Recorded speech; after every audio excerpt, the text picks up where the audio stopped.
How's it going, everyone? Welcome back to the channel. Hope you guys are having an amazing day. Today I'm going to be talking about Quant. Now this token is very limited. I think that it's going to be much harder for people to buy this on exchanges because the circulating supply keeps decreasing. So the amount available is only currently around 1.7 million that's for sale on exchanges. So this is according to Quantfordable on Twitter. So he said the quant circulating supply on exchanges has steadily decreased since January 2021, since the beginning of this bull market, from 2.56 million tokens to just 1.79 million. In 7 months, the price increased 590%, and the circulating supply decreased by 30%. So what do you guys think is going to happen to the price of Quant when the circulating supply on that's available for sale on exchanges drops another 30%? Is the price going to go up 6x of what it currently is? I mean, the price of Quant right now is almost $80, guys. And this is also because, there's now more liquidity thanks to it being listed on Coinbase recently. $80 times, let's just say, a 6x increase, right?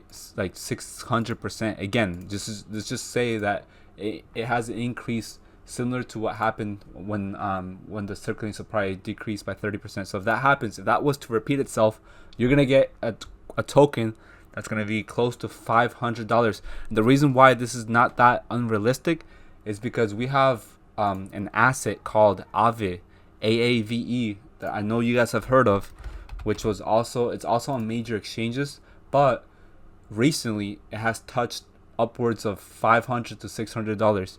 And this is only with around $1 to $2 billion in daily volume.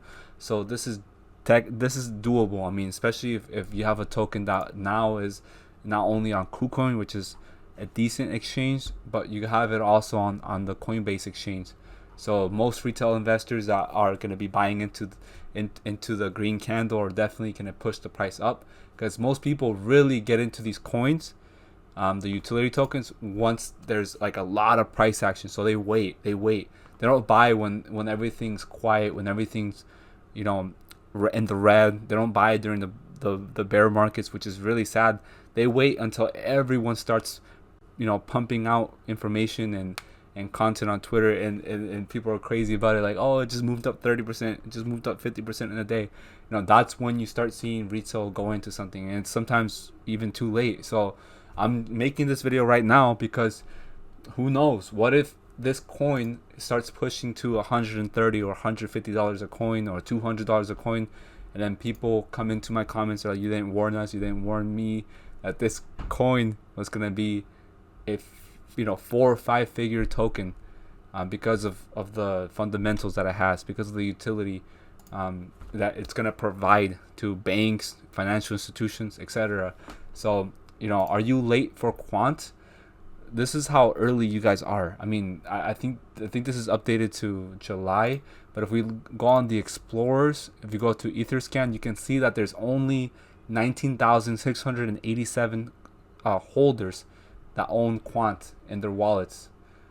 Quant is a ERC20 token, so it's built off the Ethereum network currently, but it's meant to be interoperable and stuff. So we could see an upgrade. We could see this being added onto the Synfin network, or I don't know, because you can actually migrate ERC20 tokens into the Synfin network. I don't know if you guys know about that, but if since Quant is supposed to be interoperable, that could be something that allows Quant to leave Ethereum, the old network that is limited and it's not scalable, to something that's newer and as good as XRP, for example.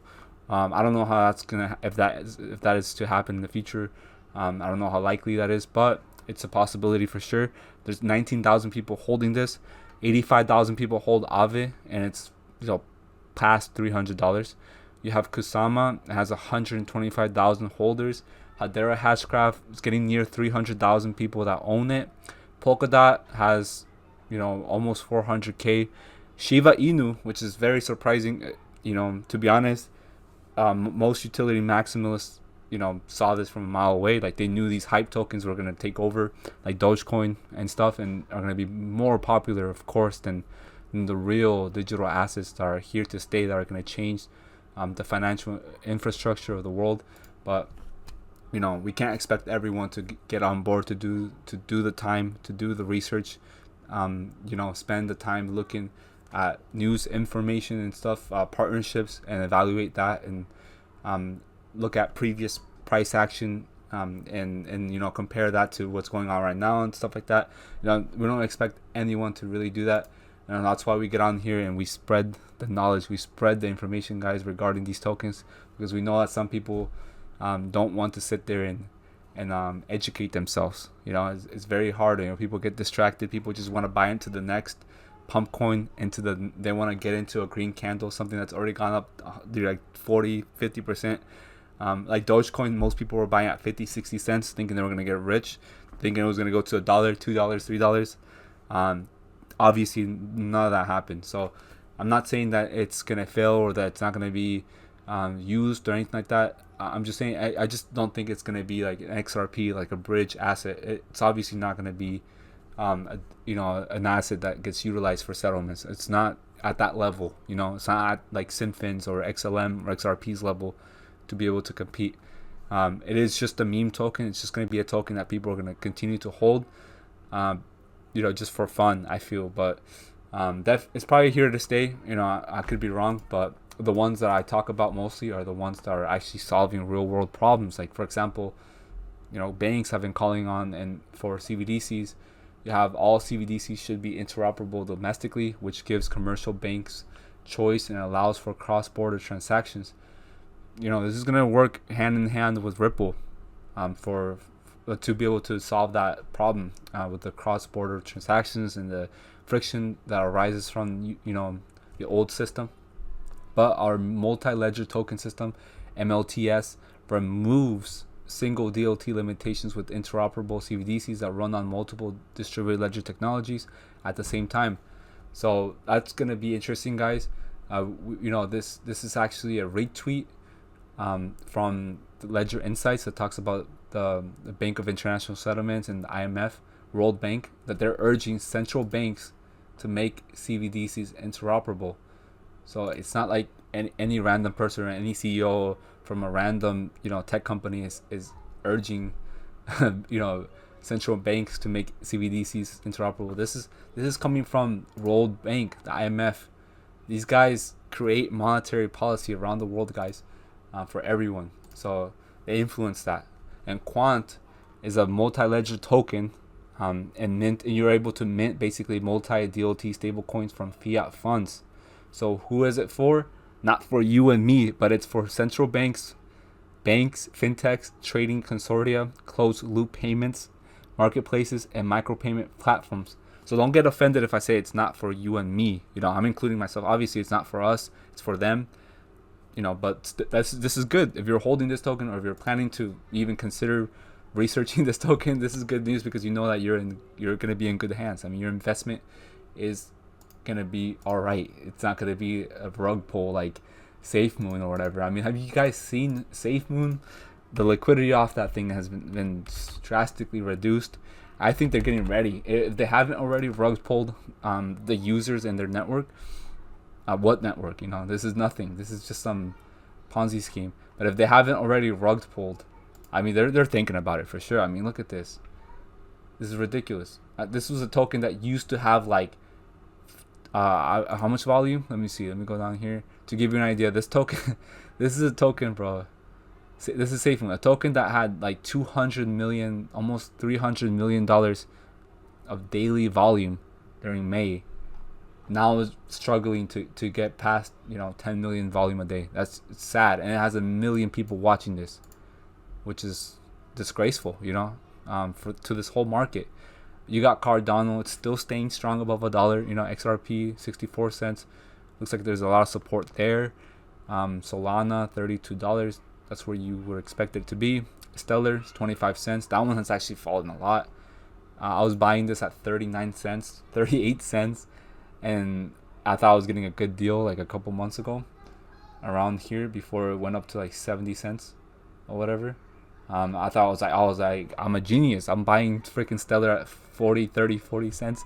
I'm not gonna get wrecked. And then guess what happens? Right after fucking falls to 25 cents. So this is normal. I mean, you gotta know what you hold, because if you don't know what you hold, you would not be here. You would not be holding these utility tokens, because it requires a lot of patience, guys.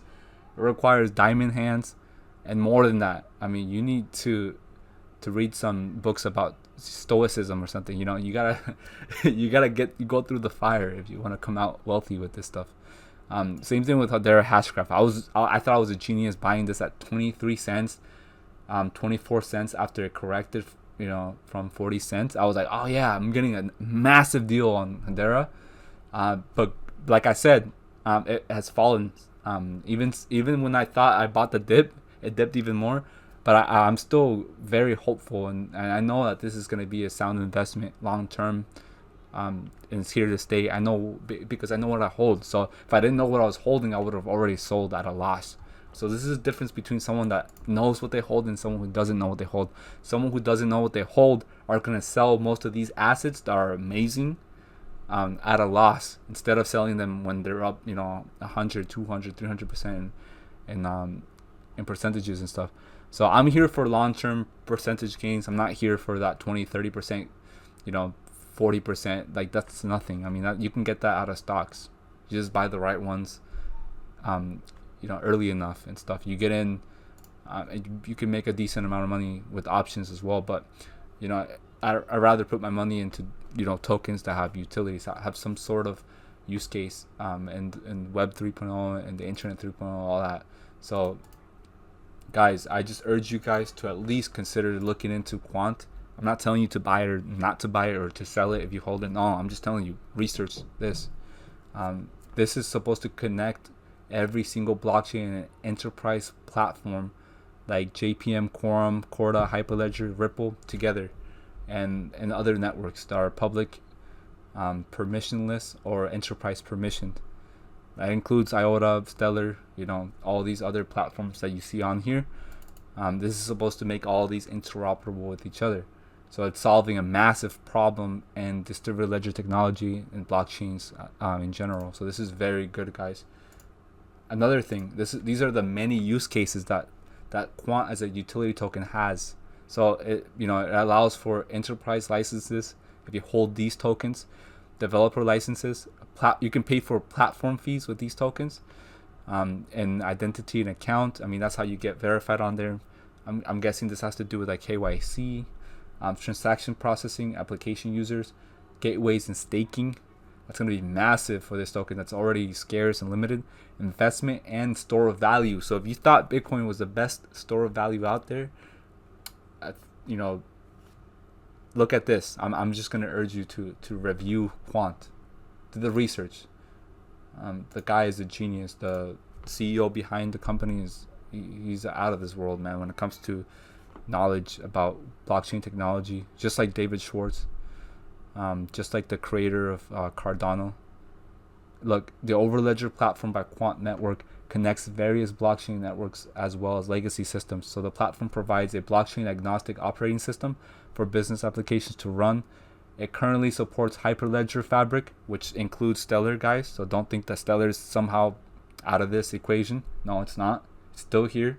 It's here to stay. That's why even if I bought it at 40 cents and it dropped to 25 cents, I'm not selling, because I know what I hold. I know that Stellar is a part of the Hyperledger Fabric. So why would I sell at a loss? That would be stupid. So Corda, Ethereum, Bitcoin, IOTA, EOS, and Ripple, either permissioned or permissionless. What do we look at right here?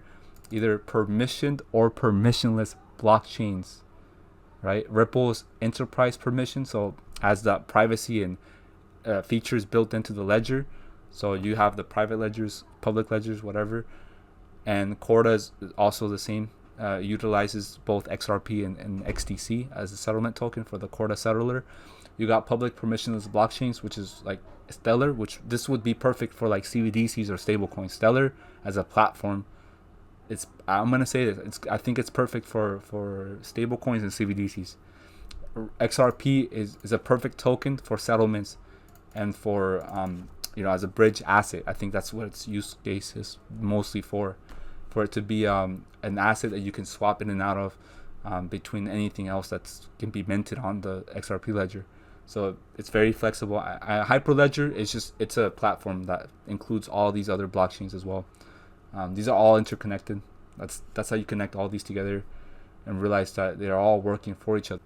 They're not trying to compete with each other. This is the common misconceptions that like Ripple or Stellar are really like against each other. They're not. They're really for each other.